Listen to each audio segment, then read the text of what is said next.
पंजाब में peoples party ने नया पावर शेयरिंग फार्मूला तैयार कर लिया।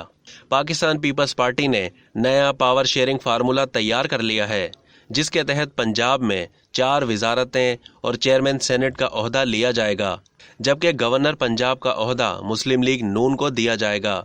पीपल्स पार्टी का वफ्द आज वजीर आला हमजा शहबाज शरीफ से मुलाकात करके अपनी तजावीज़ पेश करेगा। गुज़िश्ता रोज़ पीपल्स पार्टी के सीनियर वाइस चेयरमैन और साबिक वजीर आज़म सैयद यूसुफ रज़ा गिलानी के घर पार्टी के सीनियर रहनुमाओं को अशाइया दिया गया, जिसमें स्पीकर कौमी असम्बली राजा परवेज़ अशरफ, मखदूम अहमद महमूद, मखदूम हसन महमूद, कमर जमान कायरा और हसन मुर्तज़ा शरीक हुए। इस मौके पर पावर शेयरिंग फार्मूले पर भी तबादला ख्याल किया गया। ज़राए के मुताबिक पीपल्स पार्टी पंजाब काबीना में 4 वजारतें लेगी। सीनियर वजीर के लिए हसन मुर्तज़ा और दीगर 3 वजीरों के लिए अली हैदर गिलानी, मुमताज़ चांग और मखदूम उस्मान महमूद के नाम फाइनल किए गए हैं। चेयरमैन सेनेट के लिए सैयद यूसुफ रज़ा गिलानी का नाम तजवीज़ किया गया।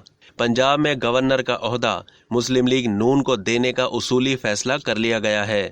बाद अज़ां पीपल्स पार्टी के कायदीन राजा रियाज के बेटे की शादी की तकरीब में शिरकत के लिए फैसलाबाद रवाना हो गए।